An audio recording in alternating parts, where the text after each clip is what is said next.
By now, the entire world has seen the scathing Justice Department report on the Baltimore City Police Department. The document recounts a pattern of unconstitutional policing and illegal tactics so deeply entrenched in the department, some call it the worst indictment of a major policing agency ever. But what can be done to fix it, and who will be tasked with the job? Well, today, Real News investigative reporter Stephen Janis spoke to the man who will most likely be held accountable if reform doesn't happen, Police Commissioner Kevin Davis. Stephen joins me to discuss what Davis said, some of the ramifications of his comments on the future of policing, and more important, reform in Baltimore. Stephen, first off, we know Kevin Davis took over for former Police Commissioner Batts after Mayor Stephanie Rawlings Blake dismissed him after the death of Freddie Gray in custody. Well, you know, Commissioner Davis was at that time Deputy Commissioner, and shortly after the death of Freddie Gray and the ensuing controversy, about 2 or 3 months afterwards, Commissioner Anthony Batts was fired. And Davis was kind of an unknown entity, or quantity, I should say, in the city. He was a former police commissioner of Anne Arundel County, which is not an urban district like Baltimore City, and he was also a high-level ranking officer in the Prince George's County, which of course is also suburban. So, you know, he stepped into a pretty difficult situation as an outsider, because, you know, a lot of people say we always hire commissioners who aren't from Baltimore.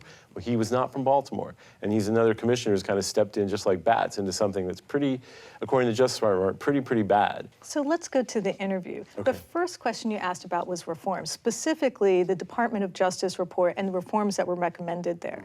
Let's see what his answer was. The DOJ made a lot of recommendations for reform.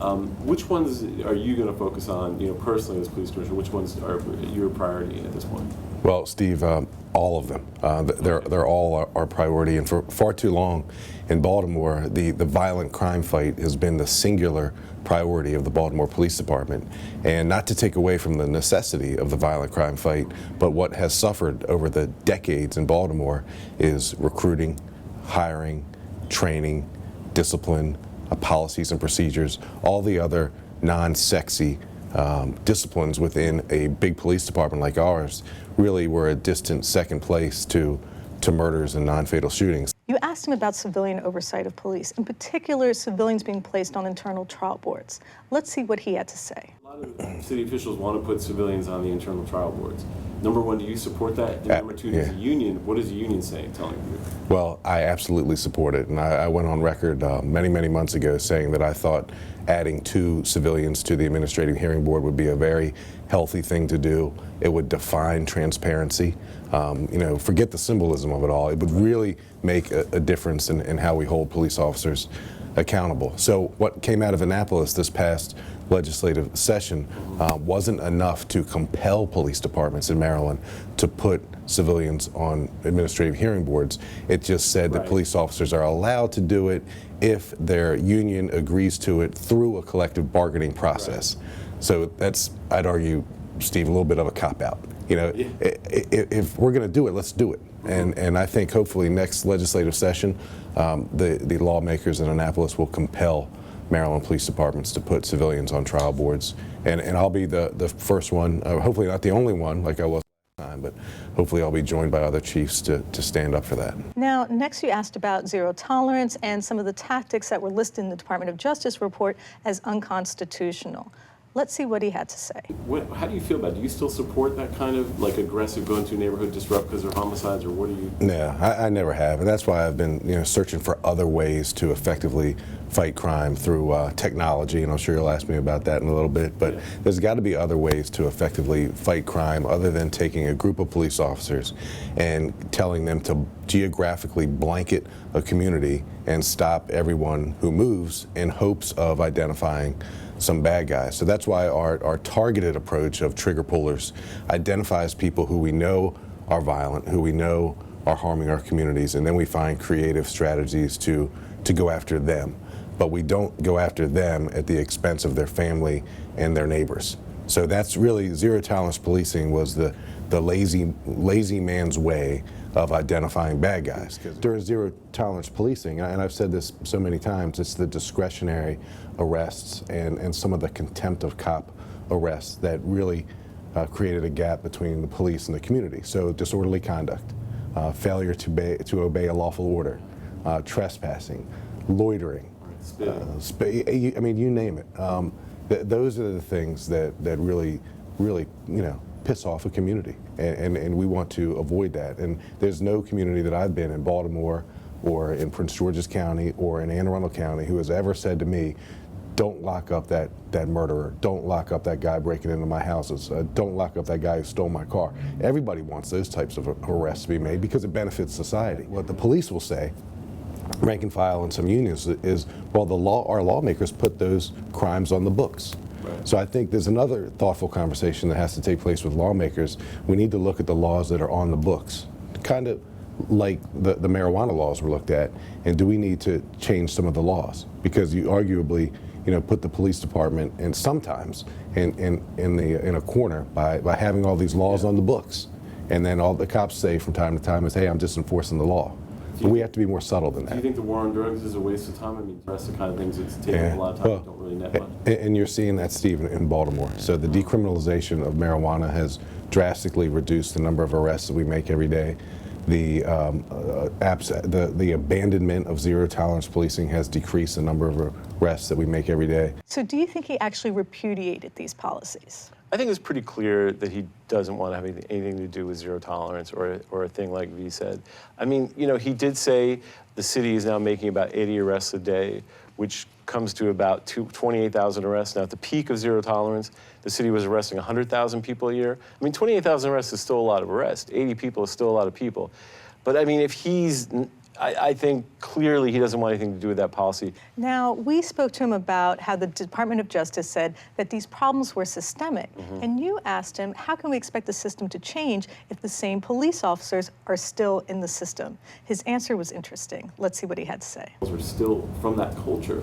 How do you change, the culture when the people are still here? I mean, no one got fired from this. Like, how do you change it? So, and that conversation kind of emanated from the 163-page DOJ report. And some people said to me that, I can no longer say that only a few police officers are the bad guys, and that I must now change my narrative and to somehow say that more police officers engage in criminal misconduct, or we have more bad cops than I previously admitted. But if it was that easy, I would say it. If I believed it, I would say it. But what I do believe, like you just alluded to, is that so many police officers in Baltimore were hired, born and raised in the zero tolerance policing culture, and they're now sergeants, lieutenants, captains, majors, and above.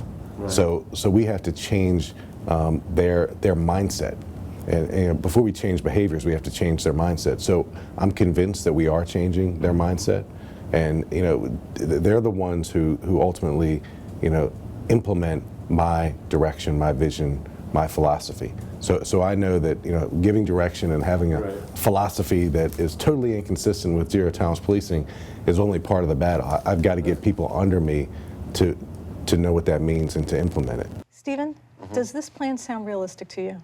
Well, I mean, I think it's really tough. I mean, he at least acknowledged the fact that the people still in the department were trained on zero tolerance. These are the people that executed things like zero tolerance and the sort of aggressive policing. And I think he acknowledges that. And I think he talked about having a new training director, a civilian training director, which could make a difference. And at least he acknowledges the problem, but I mean, I don't see, if people aren't leaving headquarters with, boxes and belongings, how that happened. So you moved on to training and how the commissioner was going to be changing this in light of the Department of Justice recommendations. Let's listen to his response. What you're going to do to help people say, actually the Fourth Amendment is applicable to policing in Baltimore? Yeah, de-escalation, Fourth Amendment training, stop, question, and frisk training. Within a couple days, actually, I think tomorrow, you can probably break this news, we're hiring a new civilian director of our training academy. Oh, really? And she's from Maryland, and she's got significant law enforcement experience, and she's worked with the Police Executive Research Forum, traveled around the world to see how other countries teach de-escalation. And she traveled to, and we sent one of our majors to Scotland. And Scotland is known for having the best de-escalation training in the world. Scotland gets it right. Scotland rarely, if ever, uses deadly force. Their use of force incidents are almost at zero, and they're great at what they do. So we sent people over to Scotland with the Police Executive Research Forum to figure it all out, and they came back and they said, you know what, It's great. We need to try bits and pieces of it. We need to amend our training to adopt some of their practices.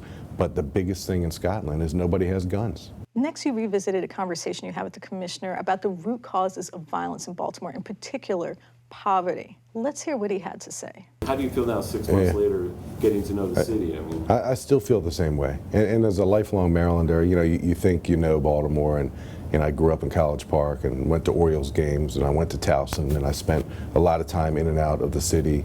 Was a police officer in Prince George's County, and there's similar crime challenges, and we had a consent decree there. So I'm thinking, okay, Baltimore and Prince George is pretty much alike. They're not alike, and the big difference is the poverty.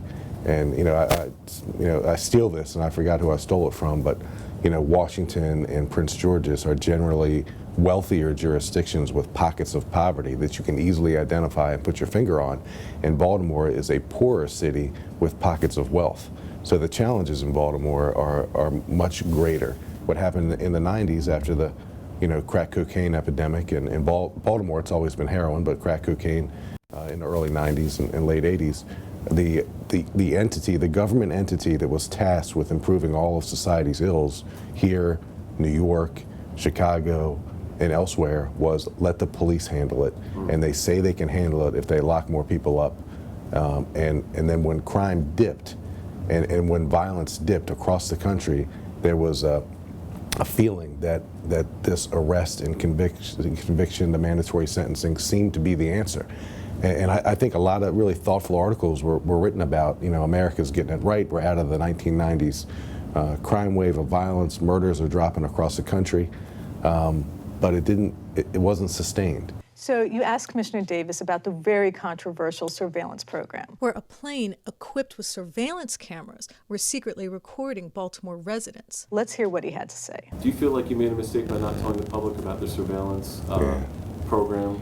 Well, Steve, hindsight is always 20/20, and there isn't a day that goes by that I don't end my day thinking about things that I could have done differently. So what I do know is that I've been tasked by the mayor to be as creative and innovative as I possibly can be within the boundaries of the law to do something about violence in Baltimore. And when you add to that over 80% of our murders happen in our streets, in public spaces, you add to that 50% of our murders are in daylight hours.